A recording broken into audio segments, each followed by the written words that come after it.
My name's Richard Wright, blacksmith. Been coming down here, I guess, for 5 or 6 years, I don't know. Working in the Essex company shop. This was a repair shop.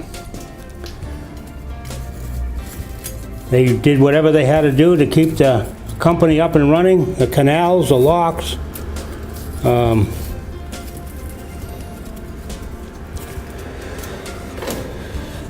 Repair work was a big deal.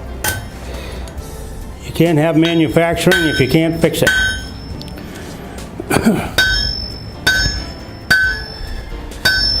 And one of the things I make a lot of for demonstration is just a simple nail,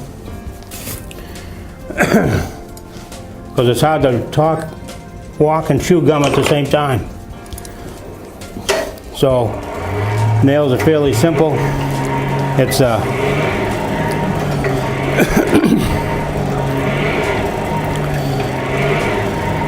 all of the equipment here was here when I came down and helped them clean up. And judging by what was in here, they made a lot of nuts and bolts. All sizes, all lengths.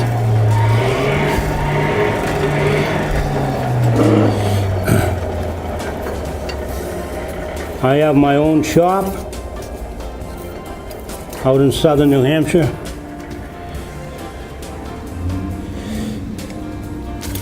Where I make what anybody wants me to make.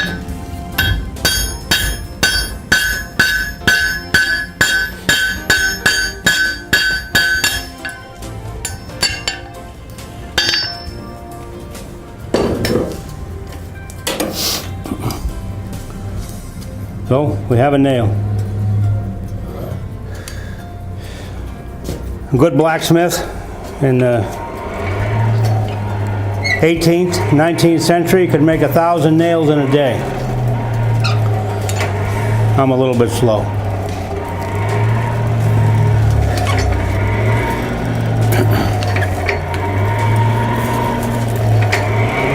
If you look around some of the items around the shop, you'll see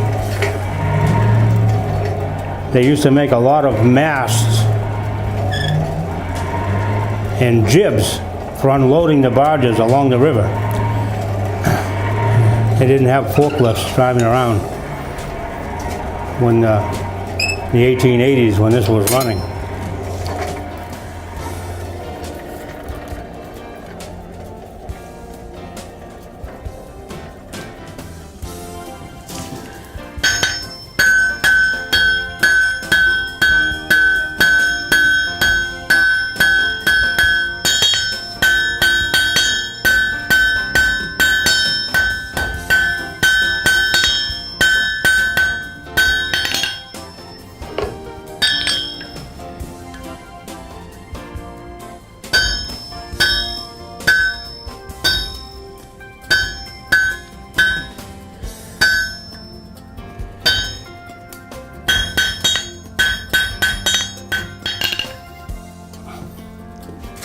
This should all be done in one heat, and I'm taking 2. Because it's hot. We burn soft coal in the forge, bituminous coal.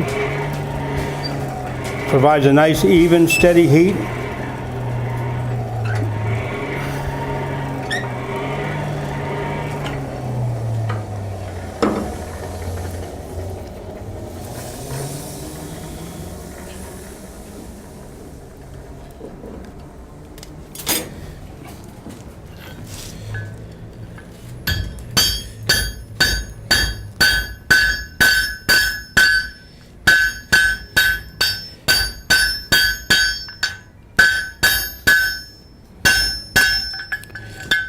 Yeah, that one's not so special.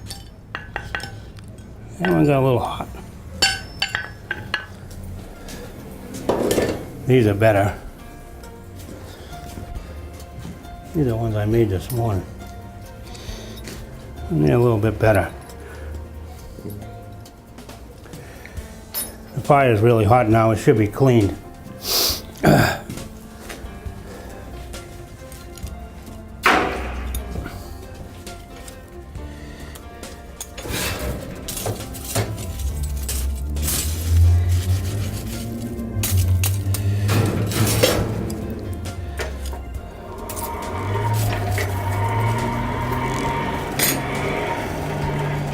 During the 1740s, 1750s, the colonies were the third largest producer of wrought iron in the world. And that's what they used to make bolts and things in here, was the wrought iron.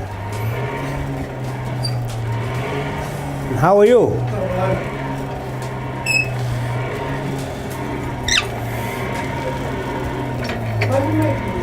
Yeah. I make a noise.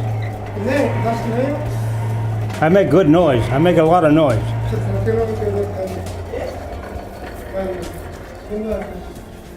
Should be a little harder than that.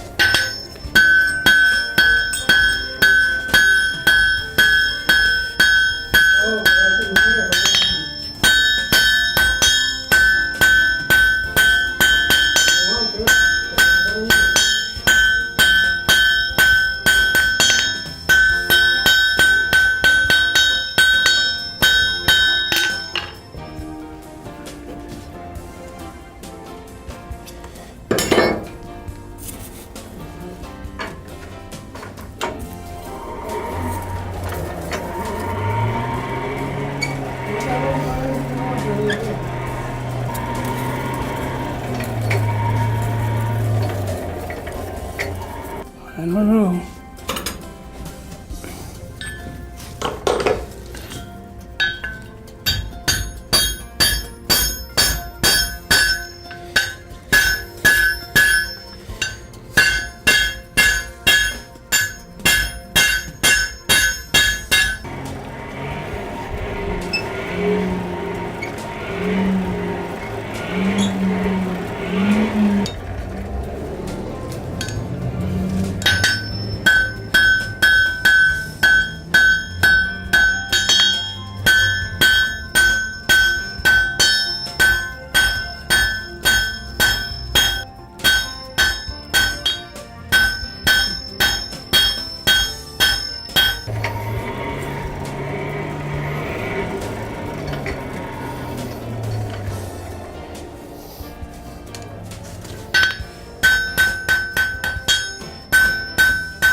Hang it to the wall?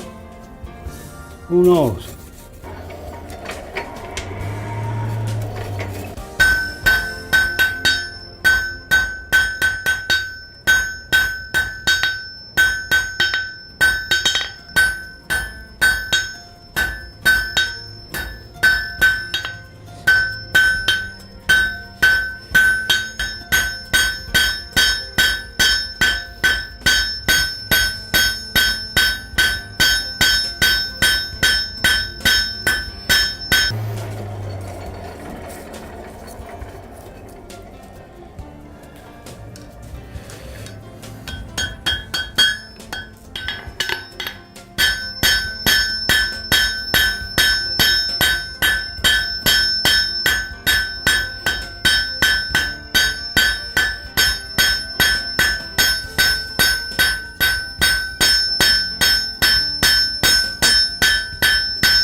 Are you local?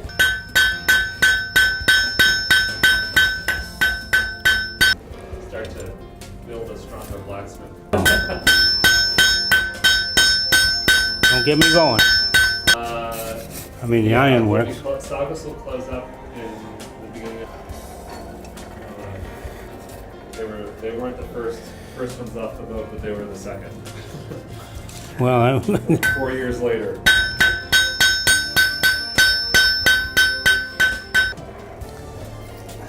What we have going on right now is we work work with Essex. Essex Technical High School. Yeah, it's the county has a technical school, and it's Not the old Aggie.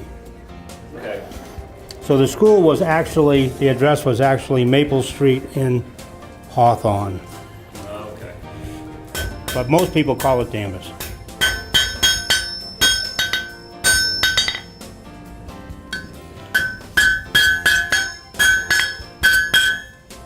Yeah, I graduated in 1969 before making my tropical paradise vacation. Uh-huh. And how long were you in Vietnam? How long was I there? Yeah. 28 months. I guess it's probably. Yeah, there's a hook and a leaf. That's neat. Not all that special, but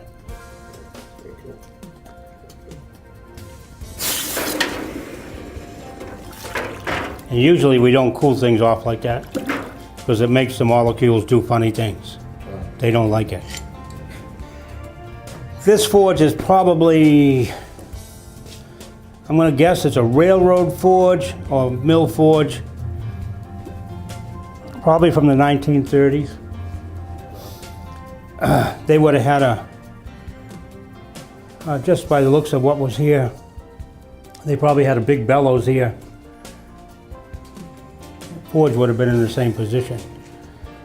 But I'm pretty sure with the overhead, this chimney with the rotating draft Oh, okay. outside All right. would have provided a lot more.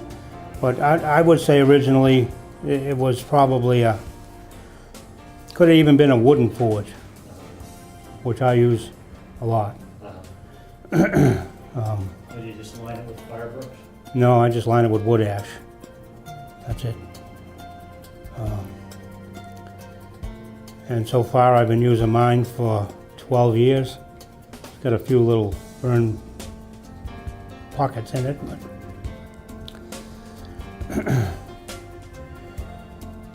and this was a repair shop. They maintained whatever they needed to maintain on the river. So if you look, you see parts for the jib cranes and the mast. No forklift, okay? They had docks and barge ports where they would have swung that jib out to unload. Okay. So all along the river, where today you think of tractor trailers backing up to a loading dock and somebody driving in, we didn't have it. Yeah. So they had jib cranes everywhere that were just like a mast on a ship that would pivot, Yeah. unload, bring it back. I mean, it's popular around Scales in the south where they were weighing bales of cotton and unloading. It's just, people forget or have never known. Yeah. But that's why those mast parts are in here. Those, see the ring with a big ring? Yeah. Right here. Right. That would have been part of the yard arm to swing out and then have a block. Well, there's a block in here somewhere. Oh, up there. And the block would have, Oh, yeah. so. That's what they did. Square-headed mag bolts, really something that you manufactured here? Yep. How did you make the screw on? They had what they call a screw plate. Do I have one here? I thought I had one here. Oh, here.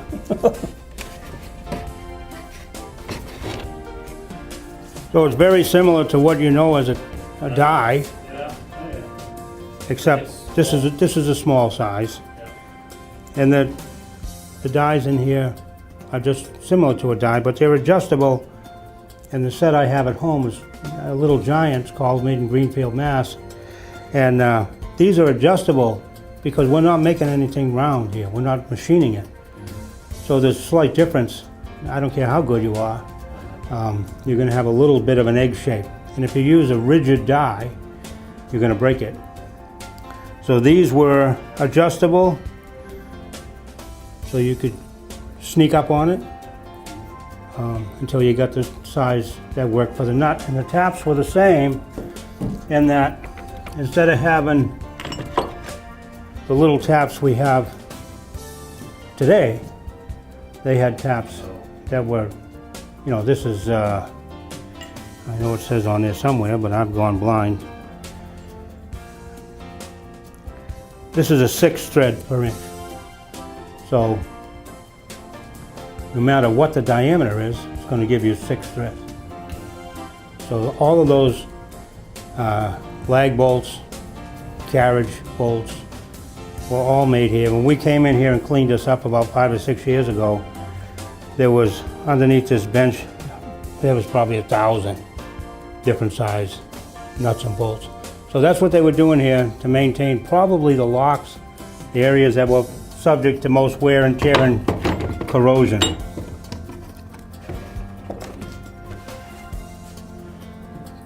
By what we see left behind, calculated risk judgment.